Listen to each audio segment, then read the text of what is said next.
Hi, guys. Hi. Hi. Thanks for joining me again.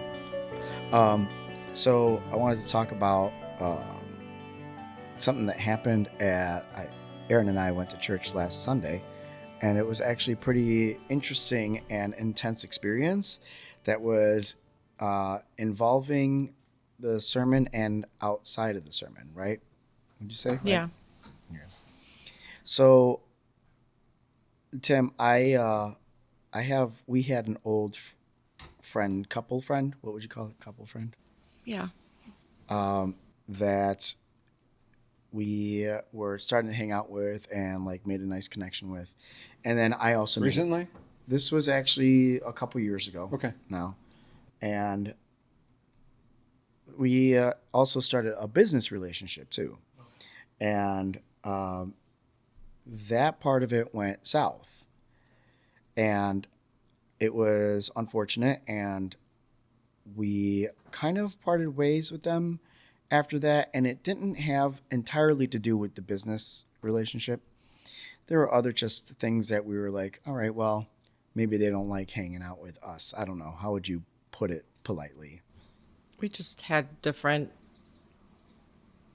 interests, maybe. Yeah, and different lifestyles. Nothing that we couldn't like. Is there any different values I think shared or? I think there were some different values which can make a difference. Sure, of course. But nonetheless, we had enough in common. We were all in the music industry, and we did have a lot of fun doing things with them. But then this business fallout kind of put a wedge between us, and quite honestly, I carried around a little bit of dark energy about it for quite a while, because this happened in May of 2024. It's now July of 2025. So we're talking 14 months ago, right? Were you aware of that? Oh, I was very well aware, because we had as Were far you as aware of carrying weight? no, Okay, good. no. And Did you think about them consciously at all? not too much. Okay. Because I mean, I was upset about the fallout too, and was kind of happy to put it behind me. And So you felt you had moved on. yeah, I thought that I was just like, all right, cool. It's just in the past, that relationship didn't work out. Sorry for the questions. I'm just building a context. That's Okay. totally fine. Sure. That's totally fine. Thanks. So yeah, so a year and a couple months went by, and then Aaron and I have been going to Compass Church in Naperville, Illinois, for years now. I've been a member there for 9 years, and we go there last Sunday, and we saw that there was a guest speaker, and the guest speaker piqued our interest in a certain way that it made me want to sit up close to him, because we were not sitting where we normally sit. No, Right. we're usually on the second floor. What? Usually on the second floor. Yeah, when we So your pastor wasn't present. yeah, it was a Okay. guest speaker. Our pastor takes July off every year, Interesting. and yeah, he always just kind of recoups. So instead of going, we always walk into the church and we go to the right and upstairs to the balcony. Okay, and we get a center view. I like looking down at the stage and seeing a whole view of the congregation and everything like that. But this last Sunday, I was just like, you know what? I want to have a more intimate proximity with this guest speaker for various reasons, just to kind of get his vibe too. And went to the left and stayed on the first floor, right? So we went to the left, stayed on the first floor, and our intention was to like crawl behind and against the wall unnoticed on the far left side of the Were you room. on time? We were late. Okay, that makes sense. Right, Yeah. exactly right. So Perfect. we didn't want to be noticed. It's okay. Yeah. And I'm telling the story in a certain order, kind of Tarantino it, because it has to. You know what I mean? It has Yeah. to have to take that effect. So I'm just building context. yeah, absolutely. So the service was about dealing with confrontation with grace. What was it? Grace, love, and truth. Truth. Yeah. Right. and it was the whole very known parable of, Cast the stone. yeah, If you're cast the sinless. stone. If for those who are, without sin, cast the first stone. So it was hitting me really, really hard, and I was getting emotional and a little bit watery-eyed because I'm like, wow. From the story. From the story, The sermon. the sermon, the lesson being portrayed that day, and it was really challenging me, and it's because of a detail that I skipped over upon entering the church. I was presented with that spite that was still residing in my heart, that I didn't even remember and notice that it was still sitting there for a year and 2 months. And I was really surprised with myself. I didn't even think it was something that mattered, but boy did it, because it was like an opportunity that was forced and placed in front of me, that was undeniable. So the part that I skipped was what happened when we walked in. Instead of going to the right, like I said, and going upstairs to the balcony, we went to the left for a lot of reasons. And right as we walked in the door, the first thing we see is that couple that we had that fallout with. Yeah, with their newborn. 9 years, and I've never seen them there. Never. Yeah. And they live, about 20 minutes away. There's probably 20 Christian churches between their house and my house. There is actually another branch of our church like a minute away from their house, and yet they ended up at the one in my town. Yeah. So, and on the day that the sermon is about approaching confrontation with grace, truth, and love. And so I was like freaking out during the sermon. I'm thinking, wow, this was meant to be. Like, this is my time to address it. This is undeniable. It was really, really very blatantly clear, like God saying, Dario, I'm giving you the bat. I'm standing you at the plate. You have to swing. Like, this is it. This is your opportunity. I aligned all the stars. They are here. You didn't walk to the right. You walked to the left. You didn't go upstairs. You stayed downstairs, and you ran into them. And to me, there couldn't be more signs that this is the time that I need to squash this and resolve this and maybe heal some pain that I believe might be carried on both sides, So I did just that. I was anxious because, if you recall, the end of the service, there's always a song, and it's usually like a 3-4 minute song that we're there. It was so short. It was like 20 seconds long, right? And then This is done by the band. Yeah, right, by the worship band. And the leader of the worship band said, okay, have a great week and blessings and all this. And we're like, wait, wow, cool. And it really accommodated because I was anxious about missing them. I thought they were going to leave, and I was going to miss my opportunity to reconcile this, in one way or another.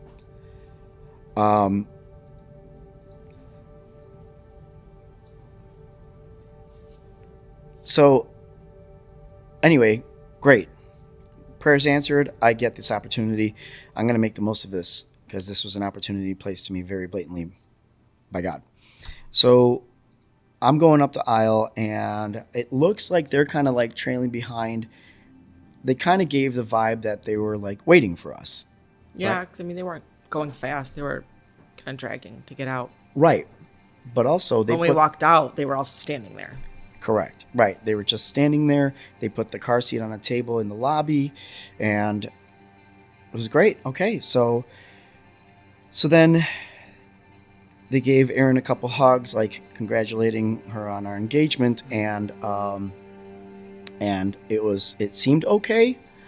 The husband wasn't saying much, but the wife and Erin were talking a lot and whatnot, and I just put in a couple words here and there.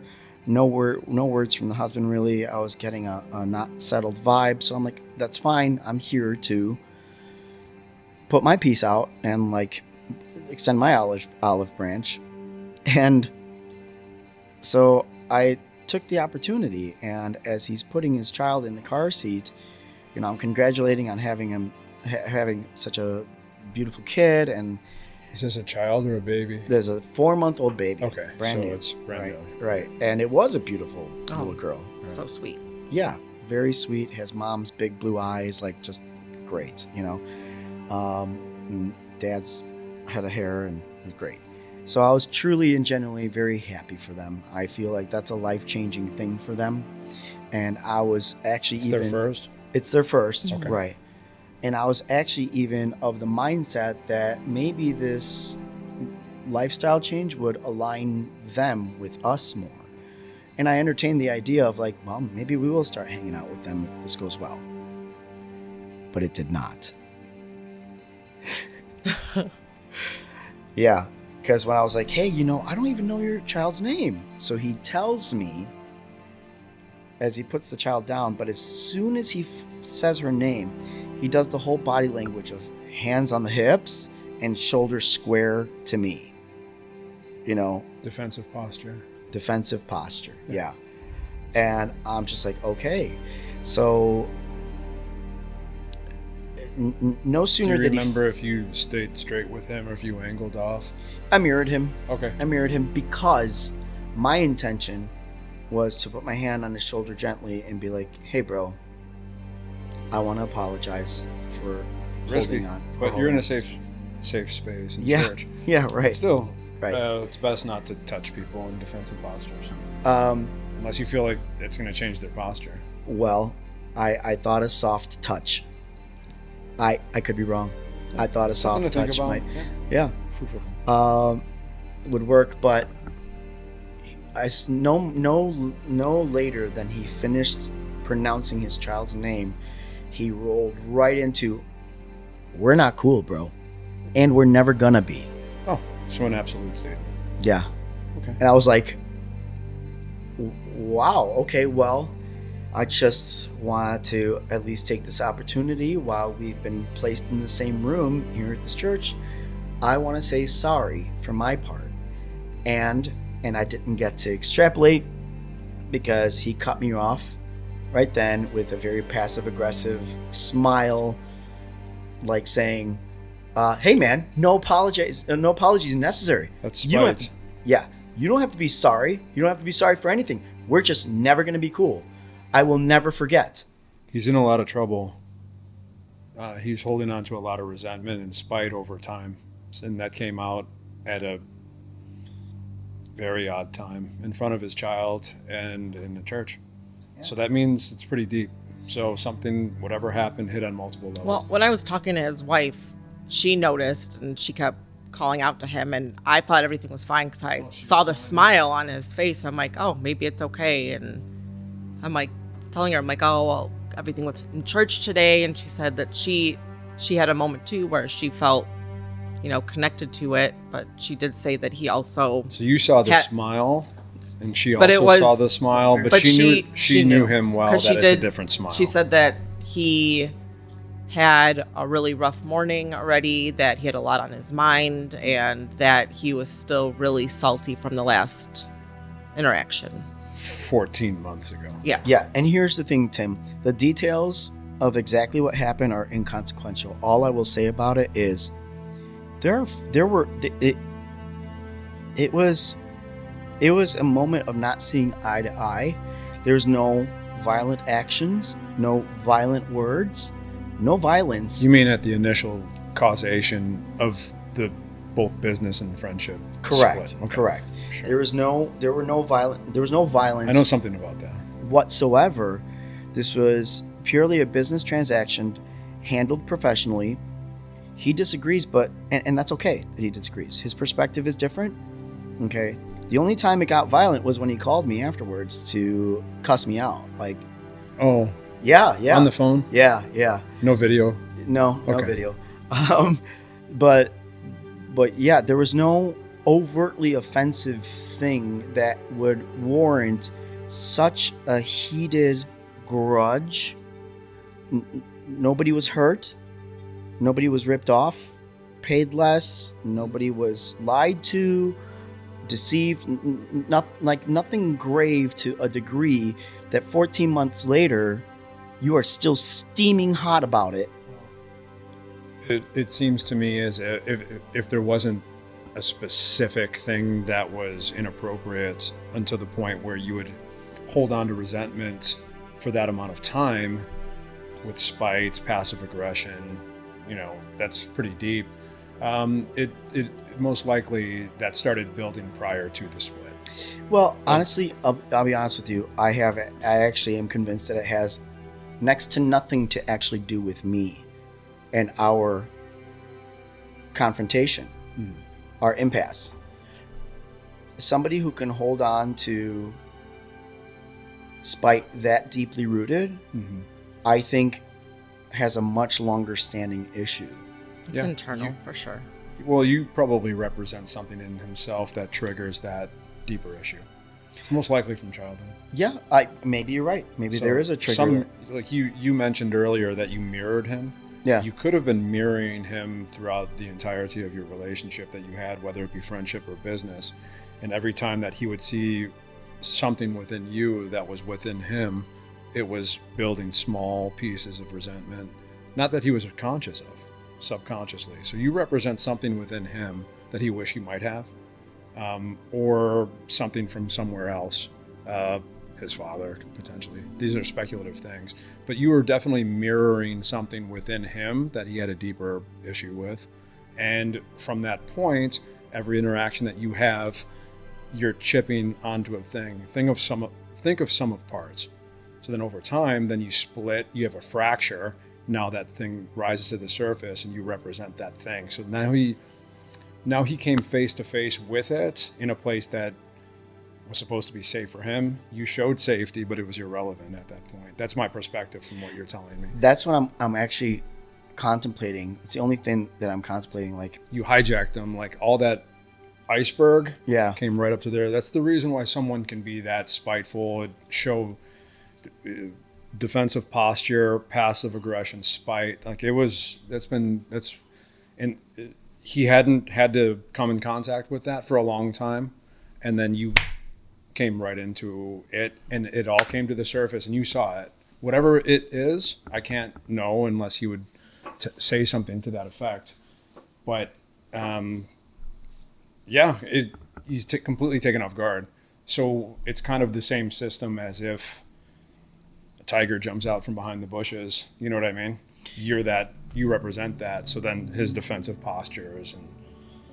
So I'm going to get in your face. So there really essentially is no right move with somebody. There's nothing like you that can do. Because, no, in your position, there's nothing that you can do. Like I was saying, this has much more to do than with just me. Yes. Right. The thing is that I walked away not just stunned from this outcome, but you should focus on yourself. But I felt bad for him. There's nothing in that type of a situation. The only thing that can, if you miraculously come across each other and he reflects on his behavior towards you in that moment, and the next time he sees you, potentially there's an interaction. But until then, there's literally nothing you can do. You should not focus on how he's feeling or his problems whatsoever. You should take that experience, focus on yourself, and see how his mirroring came up against yours. For sure. But you said you felt bad. Yeah, well, because I do. It's not even that I feel obligated to do something about it. I don't feel like reaching out to him again. That's his problem. No, but I mean, that's his wife's problem, not mine. You took your dark whatever that you said you were holding on to. Yeah. And then now it turned from you couldn't believe it because you got emotional, and then you tried to address him, and then he fired back, and it kind of did like a polarity shift where it went from you were holding on to darkness that you didn't even know into I want to build some form of camaraderie, right? But I don't. I think you might be misunderstanding. I'm not. No, you didn't want to hang out. Yeah. But you went from I was holding on to this darkness to the point where now I feel sorry for them. Well, yeah. I mean, so I do. Reversal. But again, that doesn't obligate me. I don't feel obligated to reach out to them and be like, what I'm saying is that you focus on that. Just the polarity shift. Mm-hmm. That's the only thing that you can control. Well, I will say this. Because you were surprised by the. I was surprised, but I also feel relief because I I swung the bat that Yeah. God put in my hands, Yeah. and I didn't waste the opportunity. I tried my best, and I can sleep okay, and I feel good. I feel relief that I actually got to say my piece, Mhm.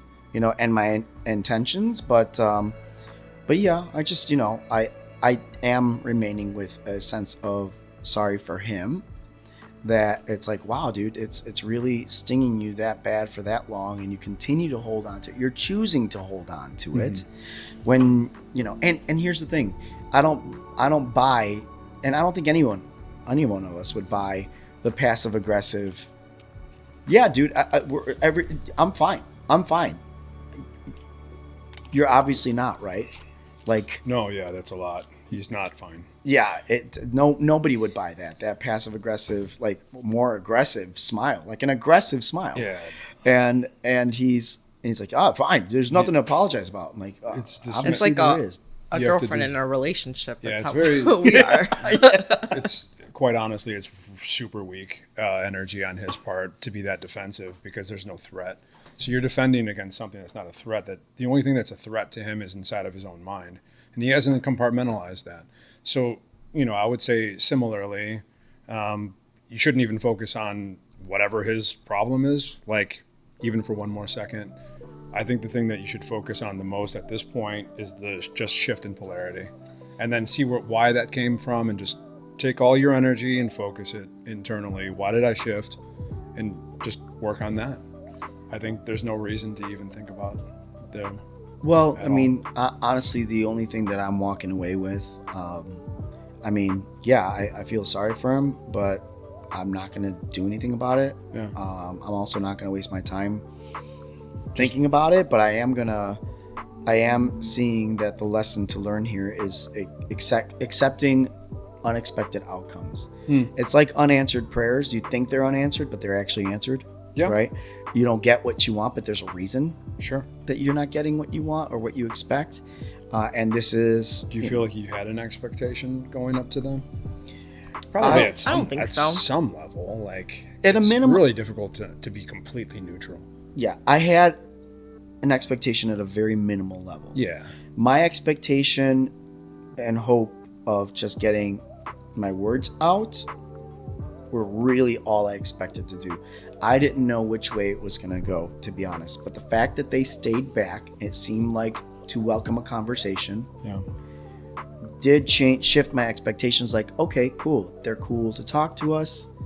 And maybe Plus, this... you just came out of that particular message. Right. Yeah. Well, and that's another thing that crossed my mind. Sure. When he was so angry, I was like, were you not just in the same room I was? Right, we're in a church setting after a great message, and he was just so angry. And Yeah. That's why I can't help but feel sorry. Like, I don't mean like pity, like I'm looking down on him. I mean like, dude, oh my God, that really sucks that you carry this anger. That first, and in my opinion, for something rather menial. Because here's the thing. For me, the business relationship, we never had to continue. We're not, neither one of us are dependent on it. Sure. And so that's why it's the details of that are inconsequential. We don't have to see eye to eye. He could sit here today and argue why I was wrong and he was right. That's okay. That's fine. We don't depend on that business relationship to continue. We don't have, that could be a completely separate thing. And You could still be friends without we it. could still be cordial, friends, respectful. Sure. I mean, were you actually friends? We hung out with we them went a out couple- a few okay. times. All right. and we had great times with them. Sure. Okay. You know, We they've had been great- over here. And Yeah. They've been here. We went, to, Okay. we partied together. We went golfing. Well, I went golfing with them. I kind of did. Yeah. We went to a haunted house together. We did Okay. lots of. You've done activities Yeah. that were non-business related. Yeah. Build rapport. Got it. Yeah. So I guess I'm just left with concern. I don't feel a charge or an obligation to do anything about it. I'm just. What I'm saying is that it seems like there's still internal emotional energy that's going outward that is not, you can't control. So figure out why maybe you feel sorry that he's in that position. And then my personal perspective would be I would solely take as much energy as I could and quite honestly, be very dismissive of this individual and focus on why that polarity shift, why you are holding that weight. You can only focus that energy on yourself. You can't control anything that he does. And the only thing that you can control is, why do I feel sorry? Why it's not relevant to anything. Well, is that bad? I don't think so. I think the only thing that you can control, you can feel the empathy or the compassion for his condition up to a particular point. But beyond that point, now you're recycling negativity onto yourself. And you can't control that. So there's no point in it. Figure out the polarity. And at that point, through that process of figuring out why the poles shifted within yourself, you might feel differently about him in his condition after you're done with your own internal processing. And then you can revisit that once you integrate. Do you think that I need to feel one way or another about him? No, it's just, it sounds from this interaction that there's a lot of focus on how he's feeling as opposed to why did I shift internally, in that motion. So your energy, in my view, should be focused on while you shifted, your polarity from holding darkness that you were unaware of, because I think we've all been in that position, to the point where you feel sorry for this individual. Find out why you shift internally, focus on that, see where it comes from, and do some deep on that. And then from that point, your perception on him might not be sorry anymore thereafter. I will say that I am surprised that the complexity lies within the two men and not the two women in this. Well, I'm not going to say anything about that. At least from what I saw. It is interesting. Yeah, right. It's usually, I won't say anything further than that. Well, the wife, her personality, she doesn't hold grudges. I think she has more of an attitude of life is too short. Good. She's a happy-go-lucky person by nature, and... we didn't really have a falling out. Right. Well, yeah, and I with her as well. It was just a very abrasive phone call I got after our business transaction from him that also surprised me. Because I didn't think that it actually was an offensive occurrence to a degree. But did that also come out of nowhere? Yeah. Okay, so he has two activities that you know of where they're unexpected and they're both almost inappropriate reactions to scenarios in which you don't. So it's obviously all on that individual. So yeah. You're probably better off. Maybe. What do you think, babe? I'd bet on yes. Do you have any final thoughts about this?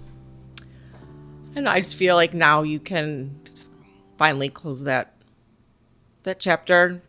You made your effort. Yeah. We could just pray. Yeah. I like that. And wish the best for them and their beautiful family. I like that a lot, and I agree. Good. This is good. Yeah. Thanks, guys. Yeah, no problem. What do you guys think?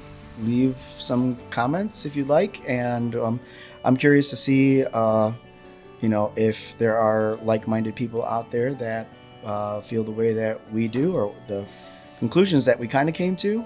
I think they're open-ended conclusions. Yeah, it's not concluded. Right. It's just opinions. Thanks for joining us at the Missing Church today. We'll see you soon.